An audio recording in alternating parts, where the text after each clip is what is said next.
That's all right, because Mark Bonnoitt joins us now with the Garnet Trust. It is that time of the year again where you gotta you're trying to get new players. You got to keep the players you've got, and a whole bunch of other things during the holiday season. But sorry I missed everybody in hour number 1. Glad to be here in hours 2 and 3. And Mark, we are always glad to have you, man. First and foremost, how are you? How's your family? And Merry Christmas. I appreciate it. Merry Christmas to all of y'all and all the listeners. We're doing good. Just plugging right through the holidays. I'm probably on my phone more this time of year than my wife would like, but hopefully for good reason. That's what Darren Usher was telling us last week. He said, my phone is stuck to my ear. Kind of like Coach Beamer, right? You got to be on call 24 hours a day when you're in this business doing what y'all do. And it's been a pretty poppin' last few days for Carolina football. The success certainly has filtered its way down to the NIL stuff, and players want to continue to be a part of what South Carolina is doing. Yeah, I mean, success breeds success, and we are a little thankful that signing day was earlier this year, so we don't have three. Yeah. Normally in the past couple of years we've done this, then you've had to recruit new players from high school, you've had to recruit your own team, and then you've had to add transfer players. So at least we've got the recruiting portion out the way a little bit. Yes, it's been great. It's been great for Garnet Trust. Obviously, a ton of success. Whenever we started doing these, we decided we were going to do these flash campaigns throughout the season whenever we would have a big win. Well, I don't think I knew that they were going to come 6 in a row, right? So we finished off the season strong, and obviously disappointed about not making the playoffs. But I think Gamecock Nation is very excited about going to Orlando. The Citrus Bowl is a great bowl game. I know a lot of folks have already reached out to me. A lot of people are going to be down there. I think I was meeting with the Gamecock Club this morning. I think the ticket allotment is over exceeding what they even thought was maybe possible. I think the trips the Gamecock Club has planned, I think individual people going on their own. So a lot of people are heading to the middle of Florida for New Year's. Well, it's going to be fantastic. We're going down there on the 29th. We're going to go to SeaWorld too, Mark. Make a family expedition out of this thing. We'll get to the individual players and stuff here in just a minute. You can kind of give us the list of who's in and who's out. I know a lot of people obviously follow on social media, but we'll let you add to that. But yes, look, that 6-game winning streak. Talk about that and how it affects giving to the Garnet Trust, name, image, and likeness. You go back to the middle of the season and what Carolina was going through. Shane Beamer comes out and says, we've had enough of this crap. The frustrating losses. We're not doing this anymore. And lo and behold, was he right? They rattled off 6 straight wins. So since then, how has that impacted the organization? Yeah, it's been huge. What a year. I picked this year to go to all 12 football games. First time I've ever done that in my life. So what a year to do it. Some awesome road trips, but then also just some amazing wins down the stretch and a lot of excitement. But it's been great for Garnet Trust. Our growth through membership and just dollar-wise. I mean, the Flash campaign is such a great idea. And we were able to raise a significant, when I say significant, over $20,000 each one of those times that we did that, which was, you can do the math in your head. 20 times 6 is pretty significant down the stretch. And we didn't do it. I guess Wofford didn't count. We didn't do Wofford, but we could have really gotten a whole lot on that one because we scored so many points. But it's been great for organization growth in general. And then obviously just taking that momentum into the off season. We have seen in the past where obviously last year was about keeping your team and holding together and adding a few pieces. This year is about keeping your team, and then you've got people knocking down your door to come to the University of South Carolina because they want to catch the ball from Lenore Sellers, or they want to be along the defensive line with Dylan Stewart. So there are a ton of there's only one. Not only is it a piece of holding your roster together, but then there are a lot of guys that want to come here, and we are also in tandem with all this. Garnet Trust has launched a membership effort to try to get 1,000 new members, new or upgraded members. And so we are over 225 new members since December 4th. So in 8 days, we've added 225 new members, which is fantastic for us. And we're well on our way to try to get 1,000 new members into the new year. Yeah, that's a great goal. As someone that's been in the membership business for almost 20 years, the numbers add up slowly. Let's just say that.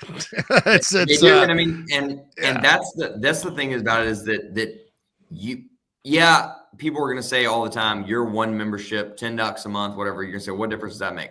Well, $25 a month times 1,000 people doing it. I mean, that's an extra $25,000 a month. That can pay for some serious talent to come to the University of South Carolina.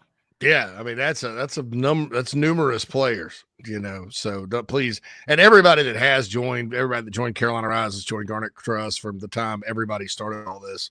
You are a big part. Would you agree, Mark, of the success around here? Because even though the resources have grown and the situation continues to get better and better and better, regardless of whatever numbers float out there on the internet. I saw a list yesterday. It was completely wrong. You have to have that to compete these days. Wouldn't you agree with me there that like the fans that have, whether it's $10 a month, whether it's $10,000, whether it's whatever, they've all contributed to what happened this past season and what could happen in the future, right? Yeah, I mean, absolutely. I mean, obviously, you were a big part of getting Carolina Rise started. Jeremy and I have really tried to take Garnet Trust to a new level. Obviously, working together has been great for everybody involved and been great for the University of South Carolina. I remember you bring up a good point. Garnet Trust had a happy hour for our members the Friday night before the first football game. Here in Columbia, we had probably 50 to 100 people come to the happy hour, and I spoke for a few minutes, and I just said, listen, I want to say thank you to every person that's here, obviously to every Garnet Trust member, because we have upgraded our talent across the board, and what you're going to see this season is a reflection of what the people have stepped up and done for NIL at South Carolina, and it's going to pay dividends. And then we go out and hang on to a squeezer win over Old Dominion 23-19. And I remember I texted Jeremy after that game, and I said, Jeremy, we lied to every single one of these people yesterday.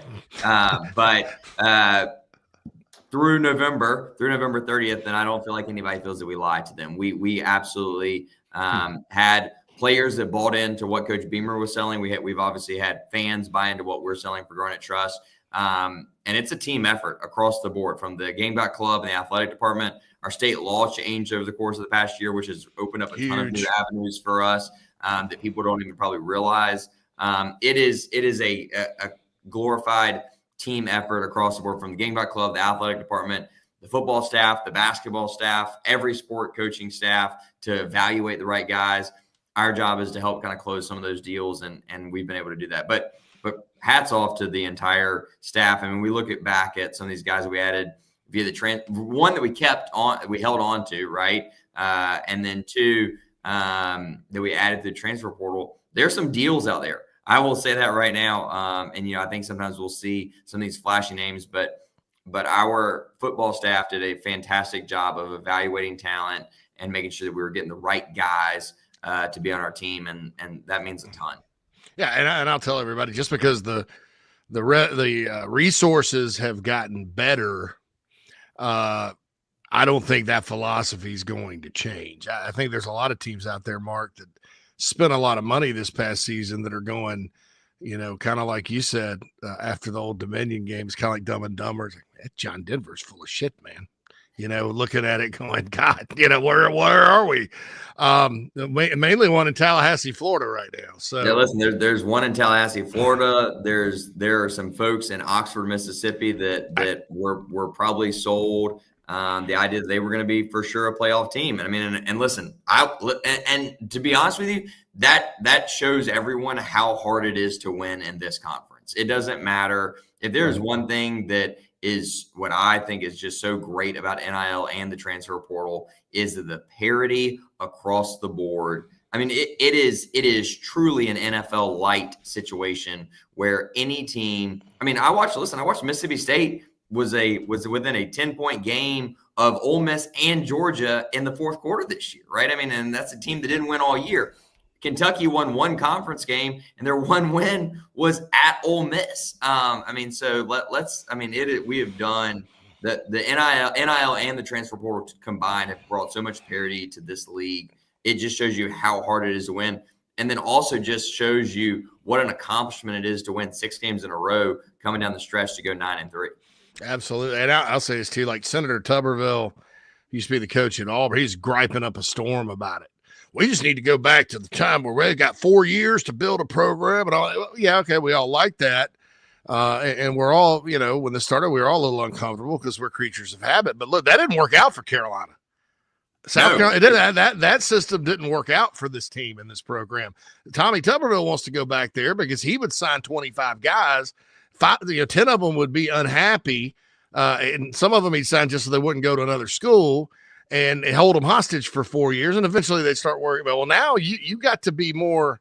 You can't be lazy in recruiting anymore. Senator Tuberville liked it because he was able to beat Alabama 6 games in a row. So that's I'm sure a lot system. of Auburn fans are craving for the days of Tommy Tuberville and beating Alabama 6 in a row. Understandably, I'll add to that conversation too. I think that what you're seeing is something we talked about all summer, Mark. You don't know who anybody is anymore until you get a few weeks into the season. You had the schedule released last night, for instance. So we can sit here and we can project all we want and say, well, so-and-so's schedule is this. And so you don't know any of that crap anymore. You don't even know who you are. You don't know who you're going to be in the bowl game. You don't know who you're going to be in spring practice. And you sure as hell don't know who you're going to be when you get to next August. It takes a few weeks to put things together. Case in point, the 2024 South Carolina Gamecock football team. It just took them a little bit of time before it kicked into gear. Now nobody wants to run into these guys. Nobody wants to have to play them, right? So, I think people need to understand patience too when it comes to NIL. You fork over some money, you contribute. You're all on the same team, and then you see maybe a loss or two early in the year, and you think, well, this isn't worth it. Well, it is. Give it time, and look what happened this year. All right, so what's the latest? You've been dispensing a bunch of stuff via Twitter with the Garnet Trust. Give us the names of the players that are on the roster right now that you've secured to return to the program. I don't know that I have a comprehensive list in front of me. Obviously, we've put out those names that we're going to continue to, I think every couple of hours, we're going to be releasing guys that have signed. Obviously, I think there's been I saw some media pushbacks like that. They don't like that we have to put out information that we've signed guys, but it's a big part of what we do. And we're excited that those guys are coming back, and we want to make sure that they have their spot in the glory. Obviously, we highlighted that we kicked it off with Dylan Stewart. Excited about him.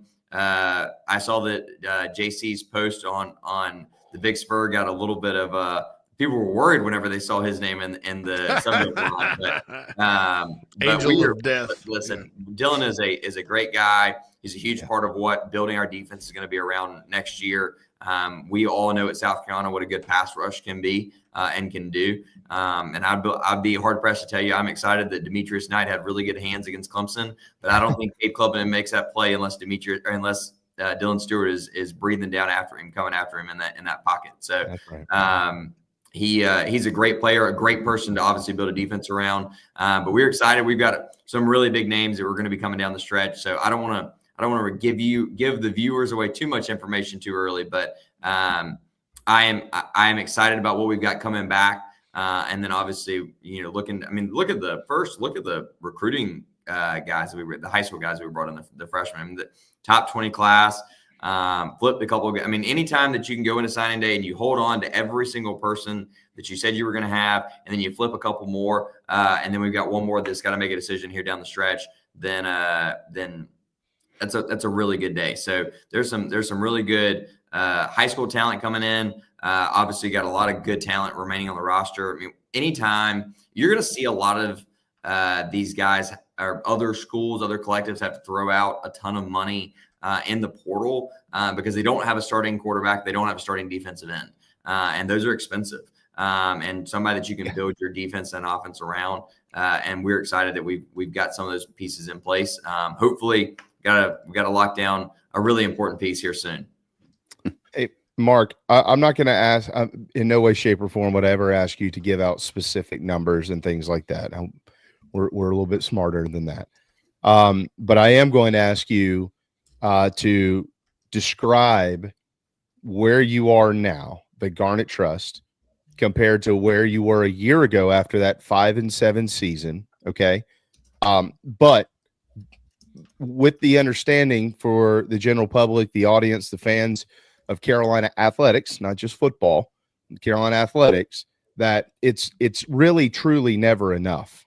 There's like whatever your response is, and I'm sure it's going to be, we're in a much better spot or somewhere along the lines, whatever your words will be. I hope people understand there's such a thing as Texas money. There are things out there named Walmart. And there are a lot of schools in this league who have access to hundreds and hundreds of millions of dollars. I mean, it is out there. So South Carolina is a blue-collar state with blue-collar people grinding to get where they want to go. And certainly there's some people we're aware that have forked over some cash. But I wanted to make sure that I kind of filled that part in, because some people hear your response and they go, oh, shoot, they're doing good. They don't need my $10. But where were you last year? Where are you now? And where do you feel like you're going in comparison to the rest of the SEC? Realistically, we were probably last year's budget was probably in the bottom quarter of the conference. And we will be well into the top half of the conference this year. Okay. I am guessing, because I don't know what anybody else's numbers are as well. But out of the 16 teams, we're definitely going to be above the middle of the pack. And so it's taking a lot of work and a lot of effort to get there. But no, you're absolutely right. It's never enough. And a lot of people think that this revenue share stuff is going to stabilize everything and equal everything and say, all right, you've got a cap and you got to work off of that. I've been telling people all the time, Garnet Trust money, our membership dollars, are not going to count towards the cap. If you think that Texas is just going to sit there and say, okay, we've got $20 million and we're going to divide that out evenly and everybody's going to be happy and that's what we're going to do and we're going to stop from there, then you have lost your mind, because there are schools in this league that we play against every year, schools that we used to play against every year, schools that we're going to probably start playing against every year, that will do whatever it takes for them to compete for a college football playoff championship, a NCAA basketball championship, a women's NCAA basketball championship, going to the College World Series, across the board. And so we are in this new world. I mean, what we're doing is always going to be extra on top of the revenue share stuff. And that's why membership is still so important, because I think a lot of people are like, oh, well, the school can pay for it now and it's going to be divided up equally. And that's great. But you have always got to stay hungry to try to figure out ways that you can elevate your program and your roster. Yeah. I'll put it this way: the school's money just means that other places probably aren't going to be able to pay nut job level salaries and buy a team and get everybody worried on signing day, because they're not going to win if they do that. But the differentiator in this is going to still be collectives, and the ability of the collectives to fund legitimate NIL deals, which is kind of what collectives are going to morph into. Those that are still around, I think ours is still going to be around. And there's other schools that probably don't have that good a situation collective wise, that are probably just going to go away. But Garnet Trust will be here to stay, and that's what's important. So that's why membership's important, and that's why everybody needs to be proud of their $10 a month, because that's the differentiator with everybody having $15 million to spend on football. The schools that are going to be able to say, oh, well, yeah, but we got this other part of income, other income stream you could take advantage of here. That's going to make the difference in a lot of cases. Yeah, and outside of membership too, we're going to offer some business partnerships and in different ways. That we've got Garnet and Black Vodka that we just partnered with, and it is a 25% of every bottle sold comes back to Garnet Trust. Well, those are all things that add up that will be able to be supplemental of what the revenue share world can produce. Tell them a little bit about that. Yeah. Just quickly, Mark. Tell them about the Fan Fund U thing. That's because we hit that on Thanksgiving, Black Friday. I need to go back and tell everybody again. Tell them a little bit about that, because that's everybody's Christmas shopping right now. Yes. So just go ahead and explain all that. You set up an account with Fan Fund U. You put in your information and you still have access to every single website that you would normally be buying Christmas presents from. You just do it through Fan Fund U, and a portion of those portion of what you buy comes back to the collective. We already had, I think, 500-600 people sign up just on Black Friday during that time, and we probably need to do another push again before Christmas. But you sign up with FanFunU, and a portion of what you buy will come back through FanFunU back to the collective. And so, I mean, those are little easy things that aren't even your $10 a month. Listen, you're going to probably there are going to be a lot of viewers of the show that are listeners that are going to go buy a bottle of vodka during the Christmas season. Well, go find your local Garnet and Black vodka at a local liquor store and give it as gifts. Take it to a Christmas party, whatever it may be. But just know that 25% of every bottle sold comes back to Garnet Trust. And so, I mean, those are things that these are ways, and that's why FanFunU is also so great, is it's money you're already spending. If you book your travel through FanFunU for the bowl game, you're going to go on the Marriott website or Delta website anyways, and you already set it up through your FanFunU, then you're going to be helping the Gamecocks on money that you're already spending. Yeah, let me add to that too. For anybody that has friends like I do, Justin Smoke, I'm talking to you if you're watching today. Don't let your friends make fun of you if you drink vodka and 5-calorie cranberry juice. There's nothing wrong with that. Okay, sorry, I just had to get that off my chest. Mark, it's your birthday. They would make fun of you for that. Come on. Oh, of course, this is the exact day. Yeah, right. That Smoke make fun of me, as a matter of fact. Maybe I didn't realize it was your birthday, man. Happy birthday! Yeah, happy birthday. So thank you. I appreciate that. I'm just tired of getting picked on for my 5-calorie cranberry juice. It makes me feel better than soda and Sprite and all the other crap, Justin. Anyways, all right. Hey, with the bowl game right around the corner, are y'all planning to do anything in Orlando? Any kind of get-togethers or anything like that? No, but yeah, I will be the first to. Well, right now, not on the radar or not on the calendar right now. Maybe that changes here soon. But I will be the first to announce we are going to do a happy hour at Golden Spur outside of Colonial Life Arena on Tuesday night ahead of the Gamecocks men's basketball matchup against the Tigers. We are going to be featuring Garnet and Black vodka, but our fans, and we'll put that on social and on our email list and everything else today, actually. But I haven't even announced it yet. So y'all are going to be the first ones to know about the Garnet Trust happy hour next Tuesday, 5 to 6:30 before the basketball game. Oh, perfect. Yeah, just send over the details and we'll push it all the way through the ball game for you. Yep, absolutely. That'll be fantastic. Well, I want to ask you about Darren. I don't think we've had you on. I don't think since Darren got hired. Yeah, I think over the summer, maybe right when he was starting, or right before he got here. Might have been. Well, obviously, since then, y'all's relationship has grown clearly. Yes. And we talked to Darren last week, and he made it a point. And we were even texting, I think, about this, him and I, the other day. He made it a point to call you out, or not call you out. You know what I mean? Acknowledge you.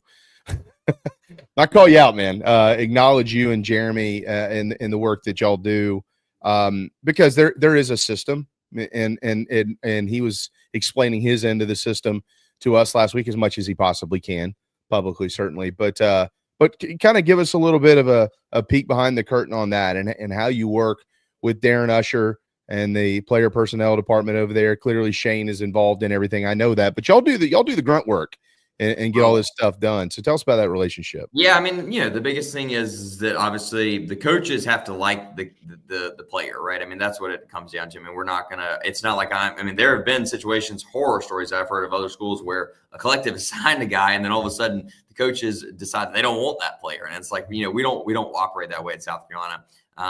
The biggest thing is that we handle the contract negotiation side of things, and so we'll work with the agent, the family, the player, to make sure those sorts of things are kind of settled out. But we've got to make sure, the biggest thing is that we aren't going to look for somebody to come to South Carolina just because of money. They have to, one, love football, and they have to, two, love the University of South Carolina. And so we want to make sure that the coaches have a good relationship with the player. They're fit in our system. Listen, there are a lot of talented guys out there that are not fits at every system, at any system, right? And so we want to make sure they're a fit for us, a fit for our culture, a fit for our program. That's what the coaches and Darren are fantastic at. And then obviously we got to handle the business, the transactional side. And so we got to make sure we make the numbers work and go from there. But it is a good system. We are on the phone via different forms of communication with Darren on a pretty regular basis. And so And so it's a team effort across the board. Absolutely. Darren's a good dude. And listen, I love that he's a Gamecock through and through, and wants to be here. And I mean, I think he said it last week. He got here probably sooner than he thought he was going to get to South Carolina, but he's glad he's here. Yeah, there's no question about that. I don't have anything else, Mark. I think you've run the gamut. Did we miss anything? Is there anything you need to absolutely pressing? You got to get it out there to the audience. I need all of your listeners to go to garnettrust.com and sign up today. And maybe if we did that, as booming as this podcast is, then I know that we would achieve our goal in a few minutes if we get all the listeners to sign up. Yeah. Yeah, Phil, I'll send you that link to put it in the chat box too. We'll tweet it out too. You have Garnet Trust Christmas ornaments for sale. We're looking for a new one. We got to get a Gamecock one every year. Do you have one? We don't, but maybe that's JC. Good idea for next year. I'm always looking for some new ideas to try to sell. Yeah, we may have some Christmassy products come online soon. We may not. I don't know if they'll make it. No, Christmas is in less than 2 weeks. I've done zero shopping. I put my wife on a plane to Thailand today, brother. I've done zero shopping while she's gone. Though, I mean, it's good that she's gone because she's sort of a distraction, so I have more time to do it. Right? Oh, poor but Matt. I'm not a bad distraction. It's just like I'll get a lot done for her while she's gone. But yeah, that's there's all kinds of things that we got coming on. But that's a good idea, Mark. Cam is asking a question here in the chat box. And there is some of this stuff out there. Mark, you take this. Is there a way, for those who don't know, is there a way to mainstream the ability to donate a little more? Billboards, QR codes, online advertising. Some people want to donate, but don't know how or don't even know what the Garnet Trust is. Yeah, I mean, a big part of what we've tried to do is just education. I mean, and it's just getting our name out there. And yes, there is ways that you can donate. And I can give you all this link as well. You can donate any amount. You don't even have to sign up to be a membership. You can just donate a flat amount. You can actually even dedicate it to a sport or a player. So if there's a guy that you want to dedicate it to that has made a really big play or made an impact for you, or that's a specific player that you want to help, or a sport that you want to help. If you care a lot about, women's soccer and you want to help women's soccer, then we can be a conduit for all of those sports. And I'll say this, Cam, having kind of been on the running it side of it before, I've done billboards, I've done online advertising, I've done QR codes posted places. Because it's an online thing, even the best, because people don't walk by and scan a QR code while they're walking, and people don't remember what they see on billboards and all that good stuff. The best advertising anyone could do is for people to spread the word, spread the link around. I found that's the most efficient. That and emails work because they're static and they're in somebody's inbox, and it's just a matter of, it's hard to remember what exactly was that email address, web address, and all that good stuff. So but we'll get you that link, and if you could help us spread it around to your buddies, that's fine. That'd be great, Cam. I know you're very active on social media too, so post on your Facebook. That's where we get a lot of it. Is just other people helping just to simply spread the word, not necessarily sell anybody anything, just spread the word. Yeah, a couple other ones here, Mark. We'll let you run on this note. One, Bruin wants to know if you can hire Garnet Trust panhandlers to put them in parking lots and on interstate ramps. And that's clearly tongue-in-cheek. And Brent is asking if the DMV can redirect their property tax payments to the Garnet Trust. Well, any word on that? I love the idea of having some people roam the parking lots before a football game. We've actually explored that idea a little bit. And then second, I got my property tax notice in the mail from the DMV today, so I can't wait to open that envelope. I wish it could all go to the Garnet Trust. That's right. There's no doubt. They pass a law. Mark, look, man, we got to let you run on that note. Glad to have you. I know we extended your time probably a little bit into the lunch hour, but it's always a pleasure to have you on. We certainly will do whatever we can to continue to help you and all the hard work y'all do at the Garnet Trust. You really do a wonderful job. I want to make sure that you understand that. Yeah. Y'all done a fantastic job. I know that your work's never done, but you should pat yourself on the back and have a beer because you do a wonderful job. So enjoy that this holiday season. We're gonna hopefully have a good beer, a nice, exciting, winning beer in Orlando, Florida, whenever we get to the 10th win. Absolutely. I'll be down there, so give me a shout. Would love to see you. All right, y'all have a good one. Thank you. Merry Christmas, Mark.